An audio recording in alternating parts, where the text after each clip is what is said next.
Today we're going to look at the 5 causes of low self-esteem. And while what I talk about today will apply to most everyone, it will especially apply to women. My goal today is to help you to understand what it is that has shaped how you view yourself, why it has shaped you, and to give you some ideas on how to change that. Now, if you don't know me, let me introduce myself. My name is Tawnya Kordenbrock. I am the person behind arenewedlife.com, where I help women to be able to rewire their brains, to break free from fear, anger, and shame, to be able to love themselves, feel loved by others, and have a deeper relationship with God. Now, I hope right now that you will go ahead and subscribe to my channel in case you have not done that yet, and that way you can receive more of these teachings. Plus, also stay tuned till the end because I'm going to describe for you a free resource that will help you to change your self-image. Now let's begin looking at the 5 causes of low self-esteem. And the first one that we're going to look at that is probably the most powerful and the one that sticks with women most of all are the words and the actions of parents and authority figures. Our parents play a huge role in our lives and shaping how it is that we view ourselves, how we view others, and how we view God, how we view the world and the way life works. So the words and the actions of our parents are going to play, you'd have a huge impact on those parts of us.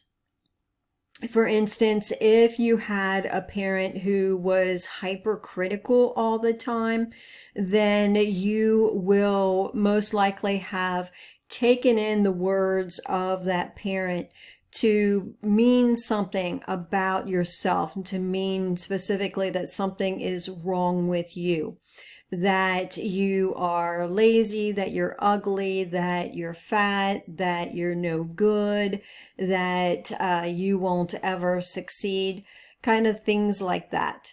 Now, of course, other authority figures such as teachers, coaches, pastors, older brothers and sisters, who else? Aunts and uncles, grandparents, all of those people also will have a role in this and contributing to how it is that you've learned to view yourself.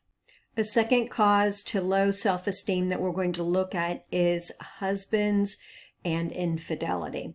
The words of our husbands, because we love them, because we are one with them, their words and their actions are going to have a powerful impact on us as women and how we view ourselves. So if your husband is loving and affirming, then you're most likely going to feel good about yourself, depending, of course, on the impact that your parents and other authority figures from your childhood have had on you.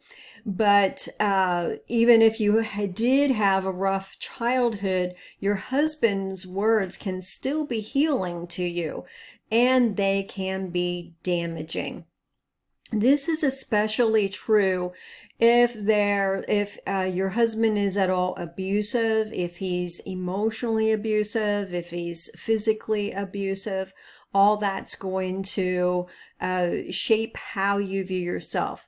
Then also, if there's infidelity, if he has cheated on you in any way, and especially if he's cheated on you repeatedly. That includes the use of pornography and online meetups and all of that goes on. If that has been repeated, then that is really going to have a negative impact on your self-esteem. Because the normal thing that you would do with that as a loving wife and someone who wants to be connected with her husband, who wants to be, provide what he needs in order for him to value you, you are going to look at what it is that's about you, of what who you are and the actions that you have that can be changed or might not be right. This is the kind of the line of thinking that goes along with when your husband has cheated on you. So you're going to be looking at that of what's wrong with you, what you're not doing right, that needs to be changed in order for him to value you and to not be interested in other people. And sadly, a third cause of low self-esteem in women are your beliefs about submissiveness, the biblical idea of submission in marriage, and what that means for you. And what I have run across in the women that I've done counseling with in years past and now in my online program is this belief that submission means that even though women may not talk about it in this way, there's still this belief that you are not as important as your husband, that somehow he is God ordained as being smarter than you, as being more important than you, and that if you do not give up all of your desires in the relationship, if you don't give up your stance on like social issues or whatever, or your stance on child rearing, then that means you're not being a good wife. That means you are displeasing God and that you are not being submissive. And so this is a heavy weight that some women carry around, and it is definitely causing low self-esteem. A fourth cause of low self-esteem is bullying. And, I remember from my own childhood, one time a girl came up to me, and my family had just moved from another state. And this was like in a 5th grade, and this was at the end of the school year that we moved. So there really wasn't time to develop friendships and for people to get to know us. But a girl came up to me on the last day of school, and she kind of presented it as though she was being helpful to me, and she was being kind to me, and she let me know that none of the girls liked me because they thought I was ugly. But she wanted to let me know that because as they got to know me a little more, they could see that I really was nice, and so now they did like me. Well, guess what stuck with me after that? Not that I was nice and that they liked me. No, that everybody, all the girls, which, Shirley was not true, because Shirley did not know the beliefs and opinions of every girl in that school. But, in my mind and truthfully down in my gut, I felt like every girl in the school believed that I was ugly, and not only that I was ugly, but I was so ugly that I was worthless, that I did not deserve to even have friends. Now, I'm going to admit that really impacted me. It did, for a good number of years. But what if that would have continued? What if, that was in the 5th grade. What if in the 6th grade, someone, and more than one girl, would have said something like that to me? What if that also would have happened in the 7th grade and the 8th grade? Can you imagine how that would have shaped my view of myself?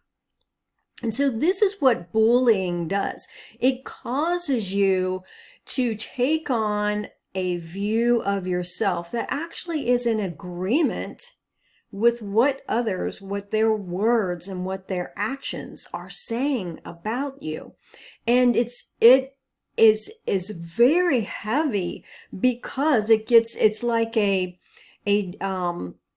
garbage truck comes along and just piles all of that garbage on you. And you're a child at the time, so what are you going to do with it? How are you going to make your way out of it?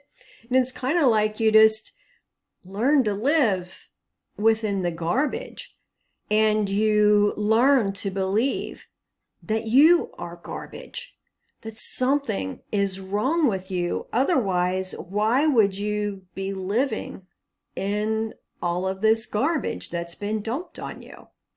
Our fifth and last cause of low self-esteem that we're going to look at today is marketing in social media. Now, fortunately, I think marketing has changed in recent years because so much light has been shown on this and the negative impact that the use of scantily clad women and big busted women, shapely women in commercials has played in decreasing women's self-esteem. And so marketing creators have changed that somewhat. And, I'm very glad that that has happened.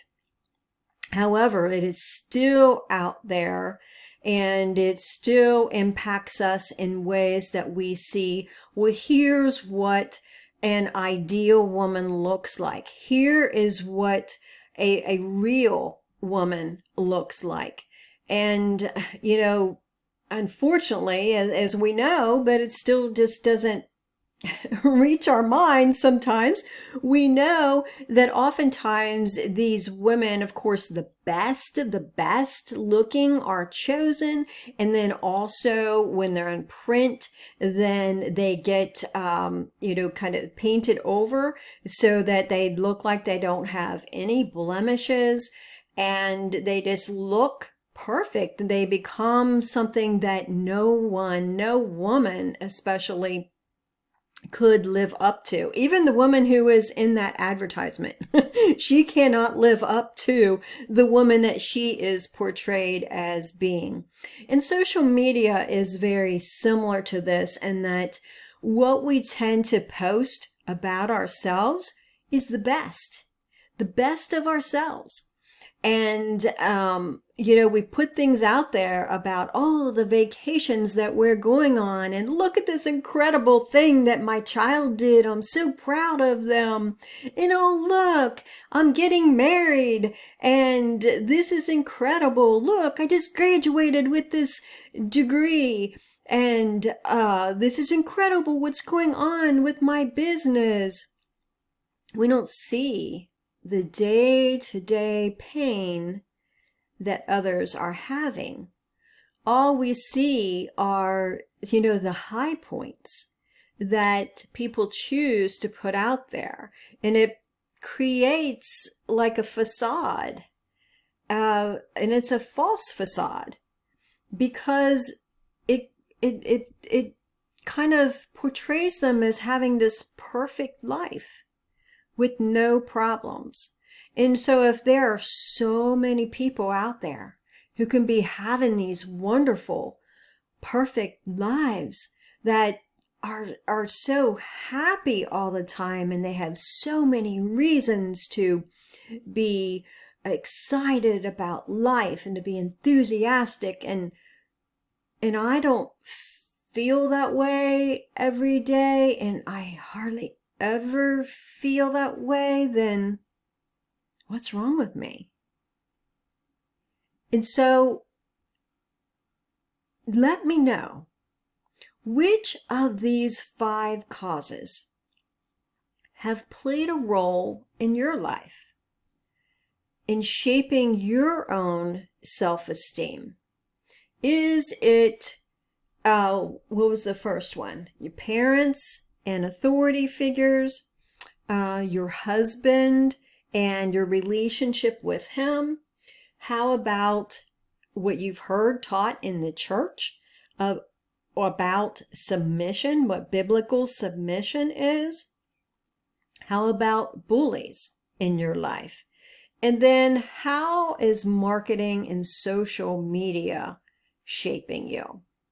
So let me know that in the comments. And now let's take a look at how it is, why it is that these things have shaped you. And the reason why these events, these 5 causes have shaped you is because they have caused you pain.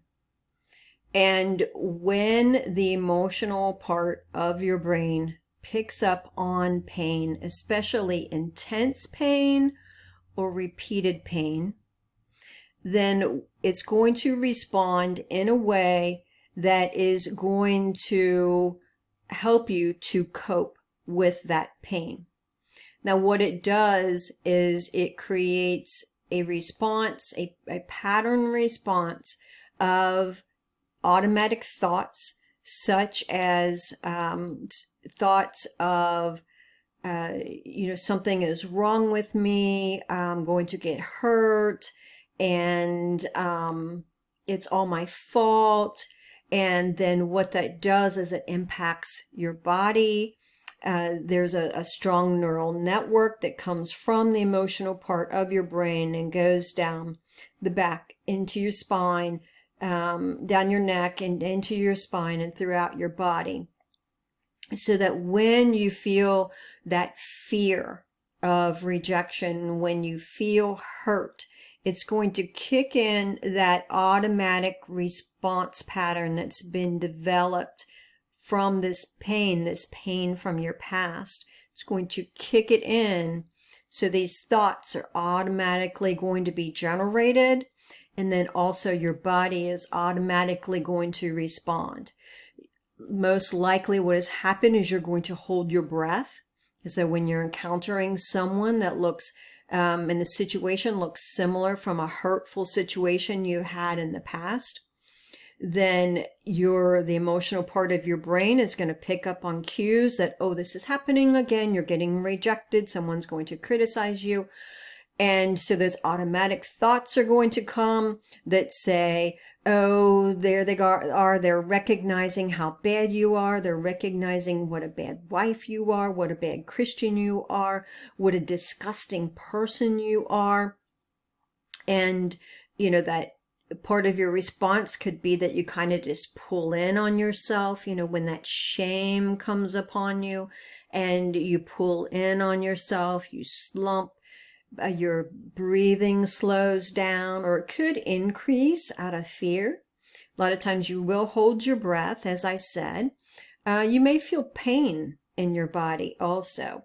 And then you're going to have a behavioral response, such as withdrawing, that you will automatically just not say anything at all. You won't stand up for yourself. You won't talk about how, what was said is hurtful to you, or you won't even speak up and clarify. Like, did you mean this? Is this what you were saying? Because it sounded like you were saying I'm stupid, or it sounded like you were saying I'm too disgusting for you to have time to spend time with. So that automatic pattern then kicks in.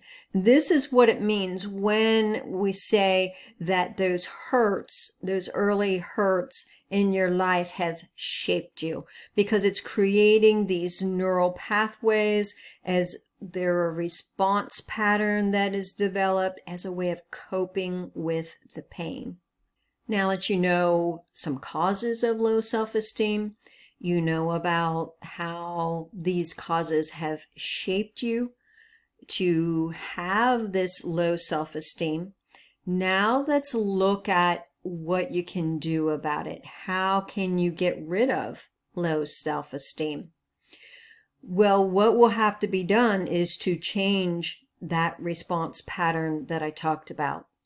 so that when you encounter situations where you're fearing rejection or where you are getting hurt by someone else, that the emotional part of your brain, that it won't, you want to short circuit that emotional response kicking in and triggering those automatic thoughts of how disgusting you are, and triggering that bodily response and that behavioral response of slumping and withdrawing. And I've talked about changing that response pattern in plenty of my teachings. But the main thing that you want to be able to do is to have develop mindfulness of when the response pattern is kicking in, and as it's beginning to kick in, to have an awareness of what's happening, but also to be able to make a shift in the pattern and what it does.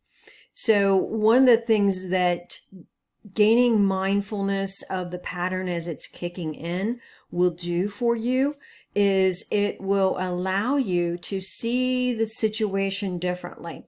It will allow you to see other people where they're coming from in a different light, so that you don't automatically assume that the definition of their behavior is that they think you are disgusting, or that they believe or they know that there's something wrong with you and that you are unworthy of love, of respect, and of care.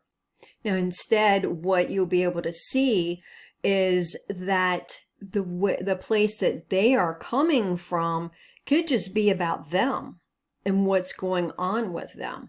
Or it could be completely benign, that, you know, what they did, what they said really didn't mean anything, yet your response pattern grabbed onto it and made that interpretation.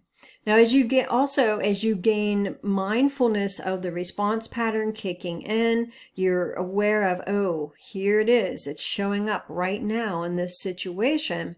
That also will help you to have a clearer image of yourself, to see that, oh, I didn't cause this to happen. Or if I contributed, then it was just a part.